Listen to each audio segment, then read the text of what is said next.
नमस्कार, मैं वैद्य प्रवीण कुमार मिश्रा और आज हमारे चर्चा का विषय है पिंड स्वेद।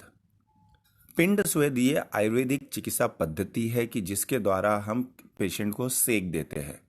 अब हमें ऐसा लगता है कि पिंड स्वेद जो है ये बहुत लेविश प्रोसेस है, इसके लिए हमें बड़ा पंचकर्म का सेटअप चाहिए, 2 थेरेपिस्ट चाहिए और उसके बाद एक अलग अलग चीज़ें चाहिए कि तभी ये प्रोसेस पॉसिबल हो पाता है। तो मुझे ऐसा लगता है कि शायद संहिताकारों का कहना कुछ और है। आज हम रेफरेंस देखेंगे चरक सूत्र स्थान अध्याय 14 श्लोक नंबर 25-26 जिसका टाइटल है पिंड स्वेद उपयोगी द्रव्य।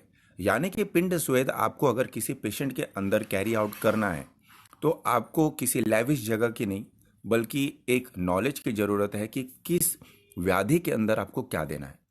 श्लोक कंप्लीट श्लोक है बिकॉज इस श्लोक के अंदर पिंड स्वेद को कहाँ यूज करना चाहिए और किससे यूज करना चाहिए दोनों रेफरेंस दिया हुआ है। अब जैसे कि एक श्लोक है कि उसमें नीचे लिखा है कि श्लेष्मिकान स्वेदयेत पूर्ववातिकान समुपचारेत। यानी कि जो पिंड स्वेद है इसका उपयोग वहीं होता है जहां या तो कफज व्याधि हो या तो वातज व्याधि हो। अब पिंड मतलब होता है सर्कुलर और सॉलिड ऑब्जेक्ट। यानी कि संहिताकार यहाँ बोल रहे हैं कि आप किसी पर्सन का सेक करो with the help of a object जो सर्कुलर हो और सॉलिड हो। अब सर्कुलर बनाने के लिए हम जो है कोई भी कपड़ा यूज करते हैं, पर अगर मुझे उसके अंदर कंटेंट की बात करना है तो उसके लिए मैं इस श्लोक का वर्णन आपके लिए करता हूँ, क्योंकि ये श्लोक के अंदर आपको ऑप्शन दिया गया है, बस आपको पता होना चाहिए कि इसको यूज कैसे करनी है। जैसे कि संहिताकारों ने ये कहा है कि एक ऑप्शन है कि आपके सामने अगर कफज व्याधि है, जैसे कि हम ओबेसिटी ले लेते हैं या हम कोई आमवात की व्याधि ले सकते हैं कि जहाँ कफ प्रधान हो, या आप किसी साइनोसाइटिस के स्टार्टिंग स्टेज में जहाँ बहुत rhinitis running nose like complain हो, उस जगह जो हमें स्वेदन करनी है उसके लिए हमारे पास ऑप्शन क्या है। तो उनका मानना ऐसा है कि गोखरो उष्ट वराह अश्वशक्रुद शतुषैव सीकता पांशु पाषाण करिशाह सपूटकै।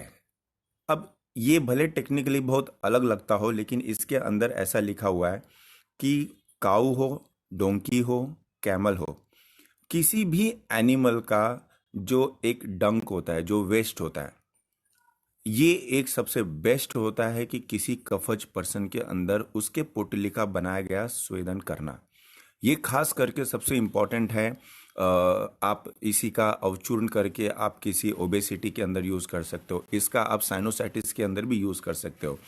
अब सुनने में ये चीज़ उतना क्लिनिकली साउंड नहीं लग रहा है कि लोगों को शायद पसंद नहीं आए, बट मानना ऐसा है कि शायद गोबर एक सबसे बेस्ट ऑप्शन इसमें गया है। समझो आप इसे गोबर भी यूज़ नहीं कर सकते हो तो सबसे बेस्ट ऑप्शन है कि बालू यानी कि रेत, यानी कि कोई सी फेसिंग एरिया हो जहां आपके पास एक सैंड अवेलेबल हो, जो बीच सैंड होती है उससे भी आप पोटली बना के स्वेदन कर सकते हैं। समझो आपके पास सी फेसिंग एरिया नहीं है तो भी आपके पास कोई भी गार्डन की मिट्टी, यानी कि श्लोक आया हुआ है कि पांशु, पांशु यानी कि कपड़ छानी हुई मिट्टी, क्योंकि गार्डन की मिट्टी ही काफ़ी पतली होती है और उसका भी थोड़ा सा भर्जन करके यानी कि उसको थोड़ा फ्राई करके उसमें से मॉइस्चर निकाल के उसका भी पुतली बना के यूज़ कर सकते हैं। अब ये बहुत ही इंपॉर्टेंट है कि आप किस तरह से व्याधि के बारे में सोच रहे हो। जैसे कि आमवात के अंदर सबसे फेमस है आपके बालू की मिट्टी का सेक, ऐसे ही हम लोग गोबर के भी अवचूर्ण का यानी कि जो ड्राई डंक है उसको भी फोड़ के उसका भी हम स्वेदन कर सकते हैं, मिट्टी का भी स्वेदन कर सकते हैं। यानी कि संहिताकारों ने एक और ऑप्शन दिया है कि लोहे का चूर्ण, बट आज के टाइम पे वो बहुत कॉस्टली पड़ जाता है, इतना इजी नहीं है और अवेलेबिलिटी की थोड़ी प्रॉब्लम है। सो ऑप्शन जो कफज रोग के लिए यानी कि जैसे रोमैटिक अर्थराइटिस में अगर हमें स्वेदन करना हो तो बालू का स्वेद या तो मिट्टी स्वेद या तो कोई भी गार्डन के जो मिट्टी है उसका स्वेदन कर सकते हैं, परंतु आप एकदम फिक्स होना चाहिए कि सामने वालों को एक प्रॉपर जो है कफज व्याधि या कफ दोष प्रधान ही डिजीज है। अब भले वो प्रमेह हो, आमवात हो या कफ आवृत्त कोई संधिवात हो। दूसरे कैटेगरी में आया हुआ है कि वातज रोग के अंदर क्या देना चाहिए, जहां हमें लग रहा है कि वात दोष जो है वो बहुत ही प्रधान है और प्रोमिनेंट है। तो श्लोक आया हुआ है कि तिल माश कुलत्थ अम्ल घृत तेल औदने है पायस है कृश है मार्श पिंड स्वेद प्रयोजयत। यानी कि आप तिल, आप माश यानी कि उड़द, आप कुलत्थ, अम्ल पदार्थ, अभी यहाँ अम्ल पदार्थ जैसे कोकम आता है उसका भी आप उपयोग कर सकते हो, आप घृत का कर सकते हो, तेल का कर सकते हो, मांस रस युक्त भात बना सकते हो, खीर खिचड़ी और मांस रस का भी प्रयोग कर सकते हो। अभी आपको ऐसा लगेगा कि इसमें से प्रैक्टिकली क्या करना चाहिए। तो देखिए प्रैक्टिकली कैसा होता है। नॉर्मली जो पिंड स्वेद होता है उसमें हम लोग भात लेते हैं, फिर हम लोग बोलते हैं कि उस भात को हमें जो मेडिकेशन है उससे पकाना चाहिए, उसके क्वाथ से पकाना चाहिए, प्लस दूध को भी उससे पकाना चाहिए, और ताकि उस गुण धर्म आते हैं। वो बरोबर है और सही भी कहना है कि आप किसी भी द्रव्य से किसी का संस्कार करो तो उसका गुणधर्म आता ही है, परंतु हर जगह अवेलेबिलिटी के कारण हम नहीं कर सकते। सो उसका ऑप्शन हमारे पास क्या है? उसका ऑप्शन ये है कि भात तो यूज़ करना ही है। भात में आप डायरेक्टली नींबू या संतरे का जूस कोई भी डायरेक्टली डाल के उसको बना के उसका भी स्वेदन कर सकते हैं। इसे हम लोग अम्ल स्वेद कहते हैं, कि जिसमें आप अम्ल द्रव्य का भात में डाल के यूज़ कर सकते हैं।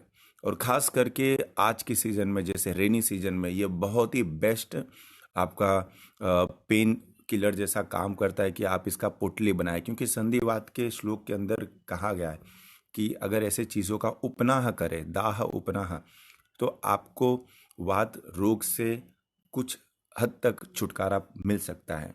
दूसरा सबसे बड़ा अच्छा ऑप्शन संहिताकारों ने दिया है कि उसी भात को अगर आप घृत के साथ मिला के आप उसका पिंड स्वेद करें तो भी आपको वात दोष के अंदर लाभ मिलता है।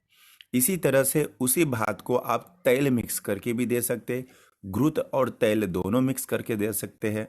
और उसी भात को आप मांस रस यानी कि किसी भी मांस, और ख़ास करके हम बकरे का मांस ज़्यादा यूज़ करते हैं, उसका शोरबा जो है या उसका जो हम लोग एक तरह से काफ़ी शोरबा जो है फेमस है उसको यूज़ करने के लिए, तो उसका भी हम लोग भात में डाल के यूज़ कर सकते हो। और फिर इसके बाद जो ऑप्शन है वो है खीर। यस, जिसे कि श्लोक के अंदर आया हुआ है कि पायसे, खीर जो हम लोग नॉर्मल खाते हैं और जिसके अंदर आपने देखा हुआ है कि हम बादाम मुनक्का छुआड़ा इस तरह से जो ब्रूहण चीज़ डाल के खाते हैं। अब ये डाल के आपको स्वेक तो नहीं करना है, पर आप ब्रूहण चीज़ जैसे कि आप इसमें जैसे मैंने पहले ही ऑप्शन बताया कि अम्ल रस चीज़ें भी डाल सकते हैं। आप इसे इसके अंदर कोई अश्वगंधा का काढ़ा डाल सकते हैं, आप इसे शतावरी का काढ़ा डाल सकते हैं। यानी कि इस द्रव के, अगर आपको किसी द्रव को डालना है तो उससे संस्कारित होके जो पानी बनता है या उसका क्वाथ बनता है उसके अंदर भात को पका के आप दे सकते हैं। अब ज़रूरी नहीं है कि वो हर आपको कॉम्बिनेशन में ही है। कभी कभी हमने ये भी देखा है कि खाली अश्वगंधा क्वाथ से सिद्ध भात या शतावरी सिद्ध क्वाथ से जो भात है इससे भी हम पिंड स्वेद करते हुए देखे हैं।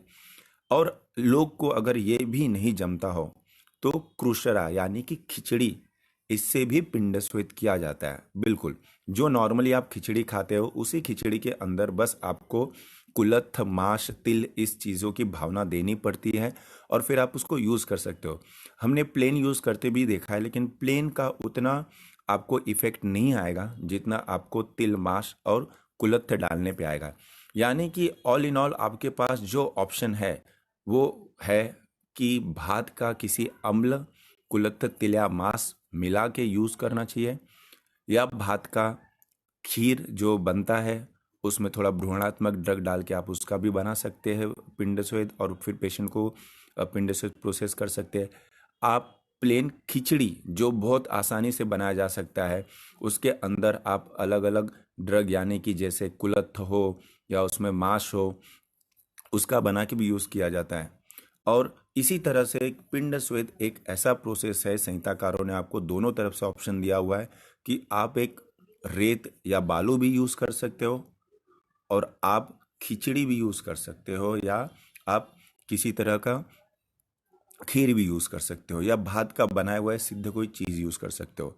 अब इसका मतलब ये नहीं कि इसकी एफिकेसी नहीं है। देखिए, अगर आप थोड़ा सा प्लान करें और अपने इस ड्रग के अंदर कितना संस्कार कर सकते हो, और श्लोक पढ़ के, आप श्लोक के रेफरेंस से कितना इस प्रोसेस को आप कर सकते हो, इससे आपको खुद ही कॉन्फिडेंट मिलेगा और इससे सच में इफेक्ट्स आता है। कई जगह ऐसा है कि जहां हम लोग किसी पेशेंट को पक्षाघात है, जो हमें अफोर्ड नहीं कर सकते, जो इस प्रोसेस को महंगा महंगा नहीं कर सकते, ऐसे लोगों को भी हमने खिचड़ी से, और हमने खास करके खिचड़ी इसमें सबसे सस्ती पड़ती है, कि खिचड़ी से और खीर से भी हमने पिंड स्वेद किया है, और जिसकी रिजल्ट बहुत अच्छे आते हैं। तो होप सो, श्लोक फिर मैं आपको बता देता हूँ। चरक सूत्र स्थान, चैप्टर नंबर 14, श्लोक नंबर 25 एंड 26, इसको आप देख सकते हैं।